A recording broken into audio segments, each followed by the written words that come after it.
Alô, galerinha, tudo bem com vocês? Hoje nós vamos falar um pouquinho como se deu a ocupação do território brasileiro a partir do século XVI, do século XVII e como isso foi intensificado mais ainda no século XVIII. Se você ainda não é inscrito no canal, não esqueça de dar essa moralzinha pra gente. Segue a gente também nas redes sociais. Vou colocar para vocês o meu Instagram pessoal e o Instagram também do nosso canal. Assim também como não esquece de dar essa chuva de like e também ativar as notificações. Sem mais delongas, vamos hoje iniciar esse vídeo. Bem, a gente precisa partir de que princípio?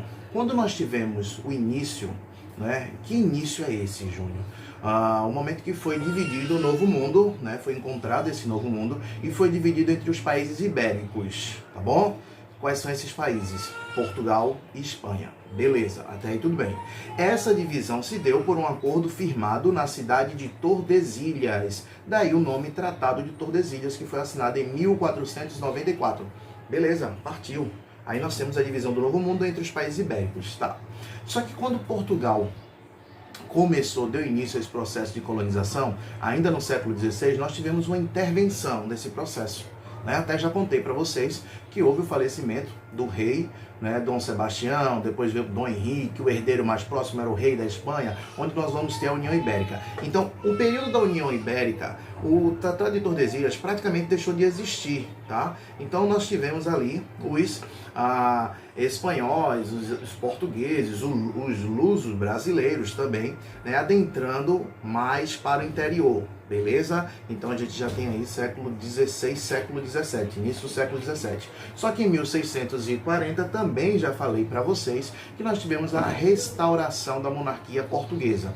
E aí sim, de fato, Portugal começa a empreender essa ocupação para o litoral, tá certo? Desrespeitando completamente o Tratado de Tordesilhas. Até porque, vale uma ressalva aí, a Espanha não estava muito preocupada com o Tratado de Tordesilhas, porque o maior objetivo dos países ibéricos no Novo Mundo era encontrar metais preciosos. Então a Espanha, logo, ainda no século XVI, encontrou duas minas riquíssimas de prata. Então não teve por que se preocupar com esse território, o oeste do Tratado de Tordesilhas. Então, Então existem vários fatores que contribuíram para a ocupação do território por parte dos portugueses. O que é que eu fiz aqui para vocês? Uma lista de alguns fatores que foram imprescindíveis para essa ocupação. Primeira coisa, a gente precisa entender que logo no início nós tivemos a implantação da cana-de-açúcar, da indústria açucareira. A gente também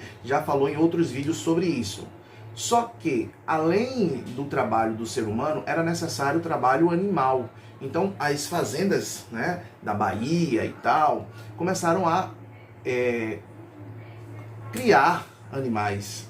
E aí nós temos o início da pecuária. Mas, negão, vamos pensar direitinho. Tu já viu uma plantação do lado, ou no mesmo espaço, você criar animais? Meio complicado, né? Então, esses animais, eles foram levados para o interior dessa região, que inclusive isso foi lei, Ainda no século XVI, o governador-geral pediu para que se afastasse pelo menos ali 66 quilômetros do período da região do litoral, tá certo? Outro detalhe importante, os índios que se aglomeravam na região litorânea começam a adentrar para fugir dos colonizadores, certo? Então nós temos aí dois fatores. Outro fator importante que também contribuiu foi uma plantação bem específica, uma plantação de fumo, que a gente até brinca sempre, que é a plantação de tabaco. Ou seja, o tabaco brasileiro se iniciou, ele era muito valorizado. Sabe por quê, galerinha? Porque esse tabaco brasileiro, esse fumo brasileiro, ele servia de escambo. Então o cara levava um carregamento de fumo para a África e trocava esse fumo por escravo, o que a gente chama de escambo. Beleza? Agora, um fator que é importantíssimo para essa ocupação do interior do Brasil são as bandeiras. Bem, quando a gente fala em bandeira, a gente precisa diferenciar. Existiram grupos que participaram dessa busca por metais preciosos financiados pela coroa portuguesa, chamados de entradas. E grupos que foram financiados principalmente por paulistas. Esses sim eram chamados bandeirantes. Júnior, os bandeirantes eles só tinham a função de buscar metais, de procurar metais preciosos? Não. Existiram vários tipos de bandeirantismo, tá certo? Existiram bandeirantismo ou bandeiras que eram só para apressar índios, capturar índios. Existiam bandeiras que eram para recapturar escravos fugidos, acabar com quilombos. Tá? Existiram bandeiras que também serviram, né, para escravizar índios. Tá? Cada tipo de bandeira vai ter um nome específico, seja o bandeirantismo de contrato, sertanismo de contrato, né? As moções também no século XVIII, quando começam a surgir as primeiras minas em Mato Grosso, em Minas Gerais, né?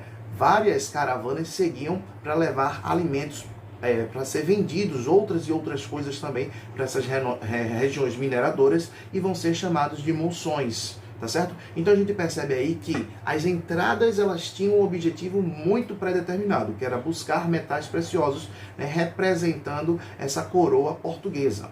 E as entradas não, as entradas elas tinham vários tipos de objetivos.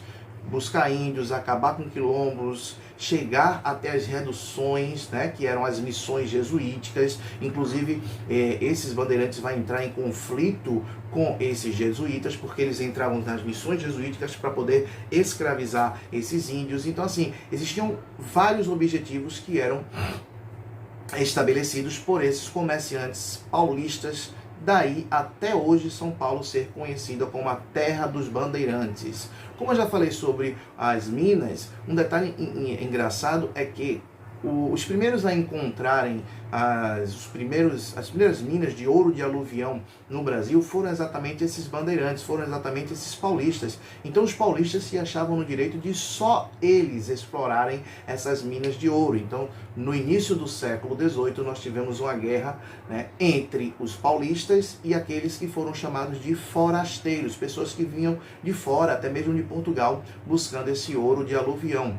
Essa guerra, né, durou ali entre 1707 e 1709 e teve o nome de Guerra dos Emboabas. Por que Guerra dos Emboabas? Agora o bicho vai pegar.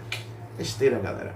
Emboabas, na verdade, foi o nome que foi, né, designado para os forasteiros, as pessoas que vinham de fora. Emboabas, né, na verdade, quer dizer aí aves com plumas na patinha, no pé, coisas desse tipo. Então, como os forasteiros normalmente vinham de botas, né, porque iam adentrando essa mata, eles acabaram ganhando esse nome, esse rótulo de Emboabas, e aí nós temos a Guerra dos Emboabas. Beleza? Se você gostou desse vídeo, não se esqueça de dar essa moralzinha pra gente, segue a gente também, tá bom? Nesses canais aqui, que é importante. Beleza? E não esquece de dar esse like e ativar as notificações, porque isso é importante para a gente dar continuidade a esse trabalho. Beijo do gordo para vocês e até o próximo vídeo. Valeu! Começou? Começou, meu amor. O que foi? O que você quer?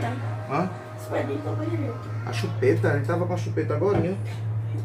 Eu dei a ele quando ele saiu do banho. Foi? Tava com ele, meu amor. Obrigado, tchau. De nada. Então existem... Desculpa.